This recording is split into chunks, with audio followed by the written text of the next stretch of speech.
नमस्कार, आपका स्वागत है इंडिया पब्लिक खबर में और मैं हूं आपके साथ अर्जिता मिश्रा। देश की राजधानी दिल्ली में इस वक्त सियासी तपिश का एहसास पूरे चरम पर है। दिल्ली की सड़कों से लेकर संसद के सदन तक आज जबरदस्त राजनीतिक उठापटक देखने को मिल रही है और इसकी दो बड़ी वजह है।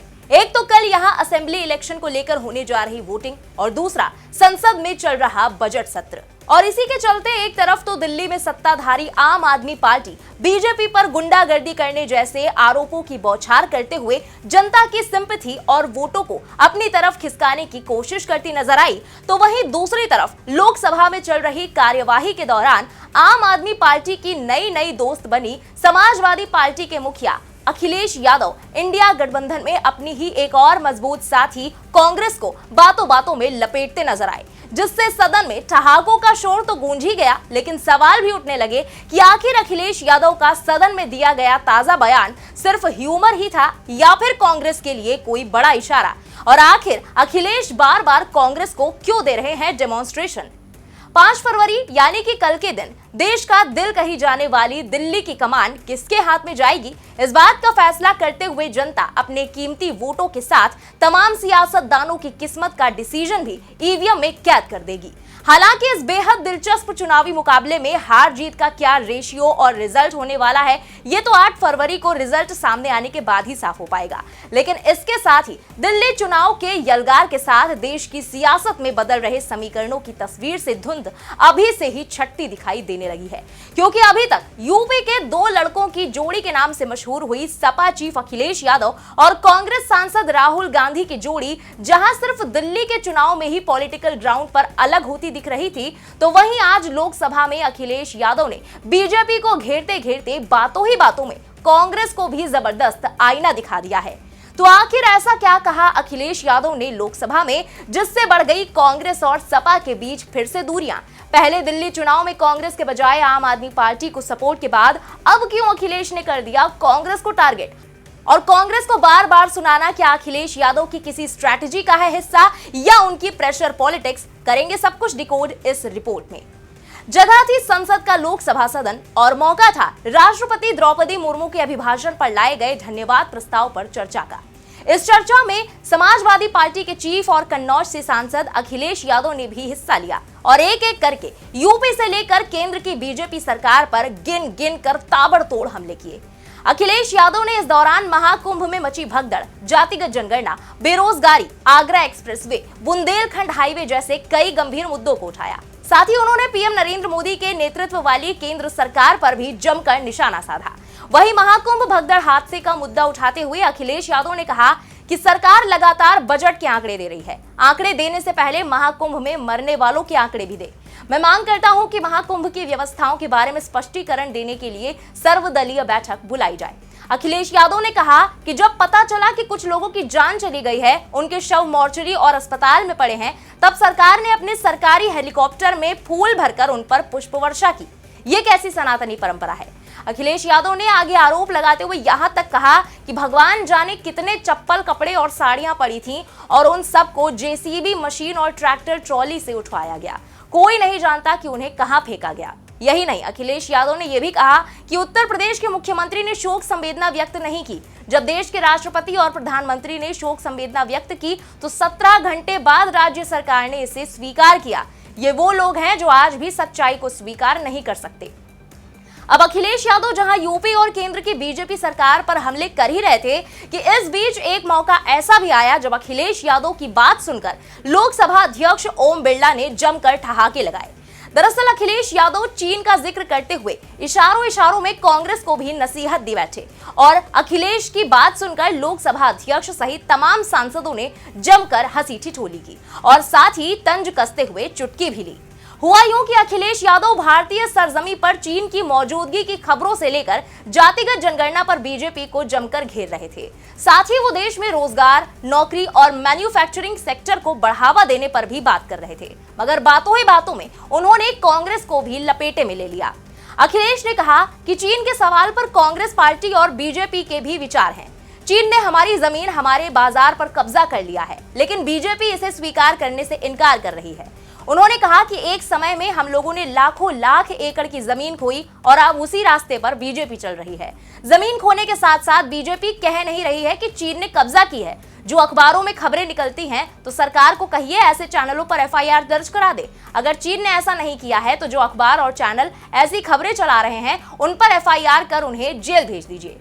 तो वहीं अखिलेश ने जातिगत जनगणना का जिक्र करते हुए कहा कि देश में जातिगत जनगणना बहुत जरूरी है। कांग्रेस जो पहले इसका विरोध करती थी अब इसकी मांग कर रही है। अगर कांग्रेस ने पहले इस जनगणना का समर्थन किया होता तो अब वो इस मुद्दे को नहीं उठाते।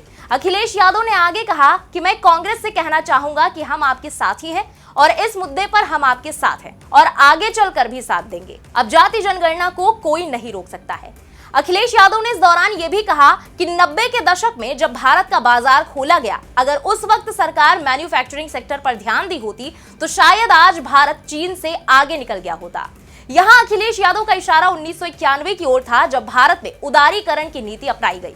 अखिलेश का यह तंज कांग्रेस सरकार पर था क्योंकि जब भारत के बाजारों को दुनिया भर के लिए खोला गया तब देश में कांग्रेस की अल्पमत की सरकार थी और नरसिम्हा राव प्रधानमंत्री थे। मजेदार बात यह रही कि इस बात पर स्पीकर ओम बिरला ने उन्हें टोका और हंसते हुए कहा कि क्या आप इनको यानी कि कांग्रेस को ज्ञान दे रहे हो, और फिर सदन ठहाकों से गूंज उठा। खुद अखिलेश यादव भी अपनी हंसी नहीं छिपा पाए। मुस्कुराते हुए उन्होंने स्पीकर के सवाल का जवाब दिया और तंज वाले लहजे में कहा कि अध्यक्ष महोदय, अपना रास्ता तो वही है, साइकिल वाला। हालांकि इसी बीच सदन में मौजूद केंद्रीय स्वास्थ्य राज्य मंत्री और बीजेपी के सहयोगी पार्टी अपना दल एस की चीफ अनुप्रिया पटेल ने अखिलेश यादव की जातिगत जनगणना को लेकर दिए गए बयान पर तीखा पलटवार भी कर दिया। उन्होंने कहा कि मेरे कई विपक्षी मित्र बार बार सामाजिक न्याय की बात करते हैं। मैं उनसे पूछना चाहती हूं कि जब उनकी सरकारें सत्ता में थी, राज्य और केंद्र दोनों स्तरों पर, तो उन्होंने जातिगत जनगणना के लिए क्या कदम उठाए जिसकी वो अब वकालत कर रहे हैं। जब राज्य में समाजवादी पार्टी की सरकार थी और समाजवादी पार्टी के समर्थन से केंद्र में यूपीए की सरकार सत्ता में थी, तो उन्होंने जाति जनगणना कराने की दिशा में कोई कदम क्यों नहीं उठाया। आज वो जाति जनगणना का समर्थन करने में कांग्रेस से एक कदम आगे होने का दावा करते हैं, लेकिन जब उनके पास सत्ता थी तो उन्होंने इस पर विचार क्यों नहीं किया।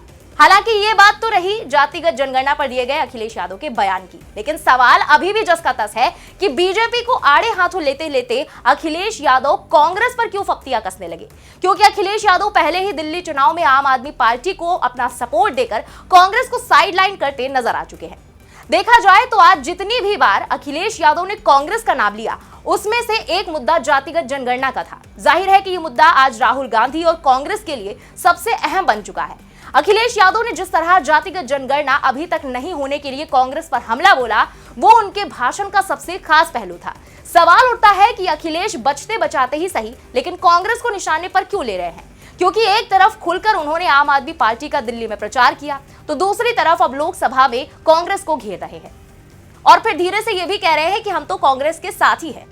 अखिलेश ने न सिर्फ जाति जनगणना का विरोध करते रहने के लिए कांग्रेस को घेर लिया, बल्कि चीन के भारत से आगे निकलने की जिम्मेदारी भी कांग्रेस के मत्थे मढ़ दी।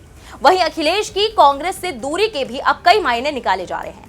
गौर करने वाली बात यह भी है कि उत्तर प्रदेश में जब 9 सीटों पर उपचुनाव होने थे तब अखिलेश यादव ने कांग्रेस को एक तरफ रखकर सपा के 60 टिकटों की घोषणा कर दी, जबकि कांग्रेस 4 से 5 सीटों पर चुनाव लड़ना चाहती थी। आखिर में अखिलेश यादव के आगे कांग्रेस को झुकना ही पड़ गया।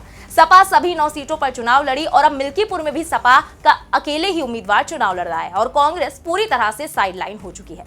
हालांकि अखिलेश यादव ने कांग्रेस से हरियाणा चुनाव के दौरान सपा के लिए सीटें मांगी थी, जो कि नहीं मिली। तो कुल मिलाकर दोनों पार्टियों के बीच लोकसभा चुनाव के दौरान जो दोस्ताना नजर आया वो धीरे धीरे तल्खी में तब्दील हो गया। वैसे अगर ताजा हालातों को देखा जाए तो शायद समाजवादी पार्टी को यह लग रहा है कि कांग्रेस यूपी में उसकी जगह छीनने की कोशिश कर सकती है। लोकसभा चुनाव में सपा के साथ यूपी में कमबैक करने में कामयाब रही कांग्रेस अब 2027 में यूपी के विधानसभा चुनाव से पहले हर वो कोशिश कर रही है जिससे उसके परंपरागत वोटर्स उसके पास वापस आ सके। हाथरस और संभल में भी कांग्रेस के ओवर एक्टिव होने का यही कारण था। जातिगत जनगणना को लेकर राहुल गांधी का ज्यादा वोकल होना भी शायद अखिलेश यादव को खास रास नहीं आता होगा। ऐसे में शायद अखिलेश यादव कांग्रेस को ये एहसास बार बार कराना चाह रहे हों कि कांग्रेस का नया एजेंडा कभी भी उनके आड़े नहीं आ सकता। यानी कुल मिलाकर देखा जाए तो अखिलेश यादव भले ही बार बार कहते हो कि सपा कांग्रेस के साथ ही है, लेकिन वो कांग्रेस को डेमो देने का कोई भी मौका बिल्कुल नहीं चूकते। हाल ही में अरविंद केजरीवाल की पार्टी के सपोर्ट में प्रचार करने उतरे अखिलेश यादव ने बिना कांग्रेस का नाम लिए बीजेपी पर निशाना साधते हुए कहा था कि आपकी झाड़ू से बीजेपी का सुपड़ा साफ होने वाला है। मैं लोगों से अपील करता हूं कि वो बीजेपी को हराने के लिए साथ आए, आपका वोट बर्बाद नहीं होना चाहिए।